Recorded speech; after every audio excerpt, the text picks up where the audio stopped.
Recently, I've become deeply concerned by a growing trend that is spreading among some Muslims, particularly among certain academics and admirers of philosophical and mystical thought.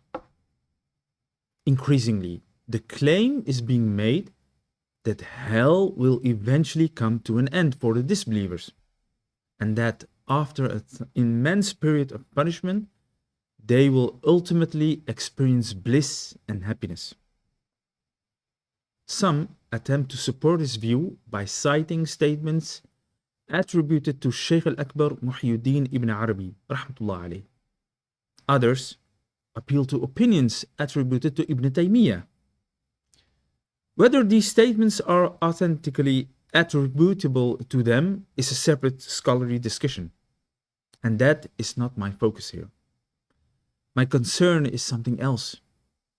The real danger is that this belief is now being presented to ordinary Muslims, to students, and especially to our youth, as though it were a legitimate theological position within Islam. It is not.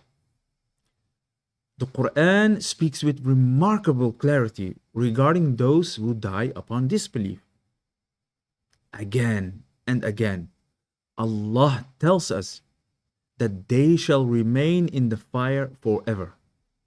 Not once, not twice, but repeatedly throughout the Qur'an, we encounter expressions such as خَالِدِينَ فِيهَا أَبَدًا, abiding therein forever, without end.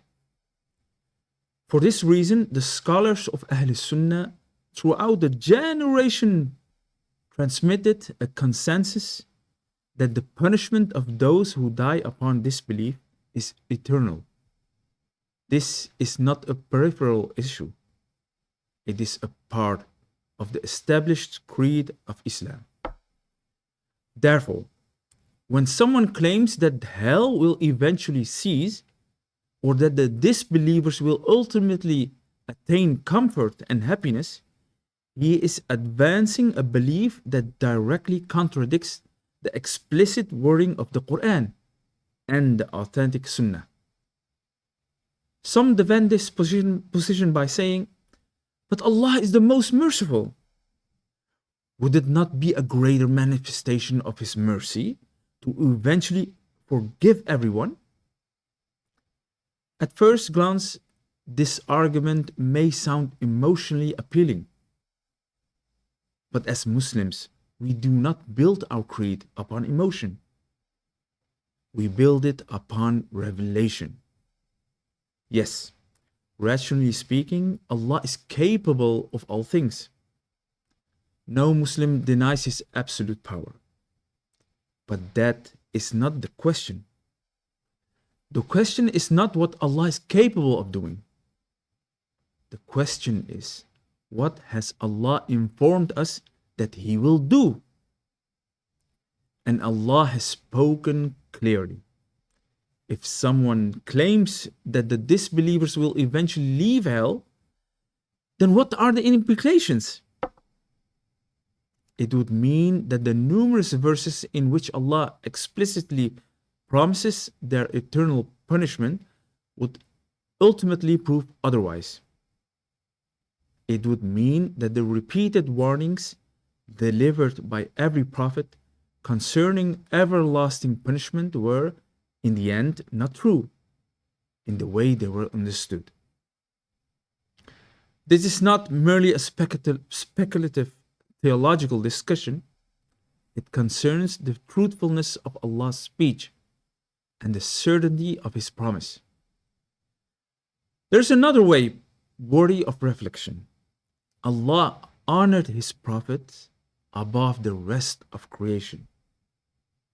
He loved them more than anyone else. Is it then fitting that those who mocked them, persecuted them, tortured them, murdered them, and rejected their message should ultimately receive everlasting bliss?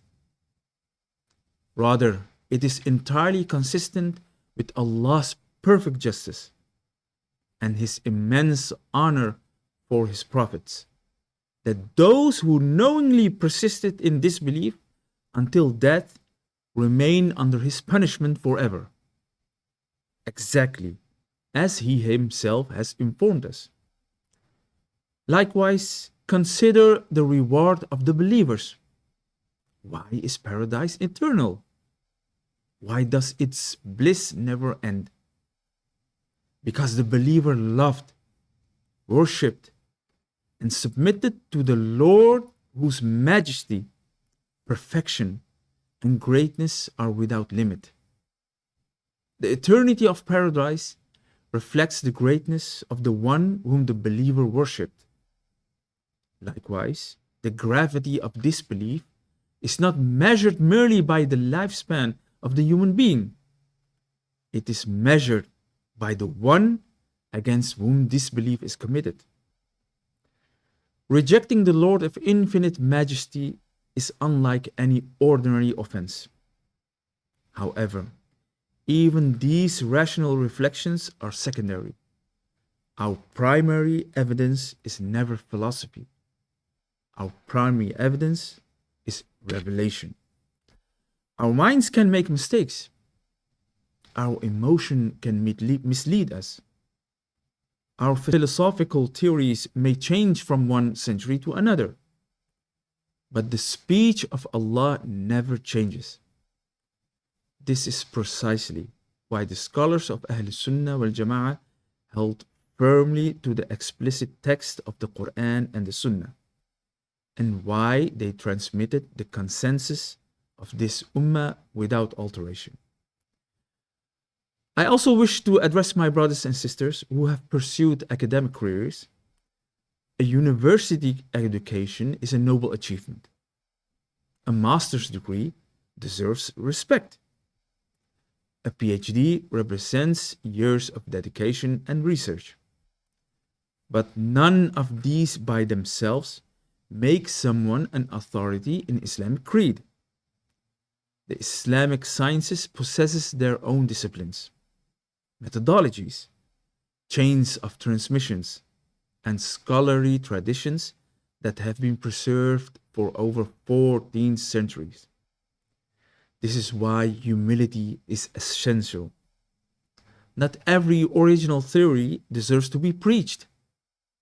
Not every philosophical speculation belongs in our mosques, classrooms, or social media platforms. When we speak about the creed of Islam, we carry an immense responsibility before Allah. Our words may strengthen the faith of thousands, or they may plant doubts in the heart of countless young Muslims. Therefore, I sincerely advise every Muslim, be very careful whom you take your religion from, especially on social media.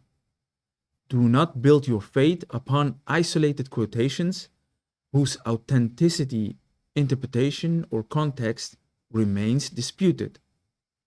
Measure every claim against the Book of Allah, the authentic Sunnah of His Messenger, and the understanding transmitted by the scholars of al-Sunnah wal Jamāʿ throughout the centuries. I ask Allah, the Exalted, to keep our hearts firm upon the truth, to protect us from deviation, no matter how beautiful it may be presented, to preserve the faith of our children and our youth, and to allow us to meet Him while holding firmly to the creed taught by His Messenger sallallahu alaihi wasallam and faithfully preserved by the scholars of this ummah. Assalamu alaikum wa rahmatullahi ta'ala wa barakatuh.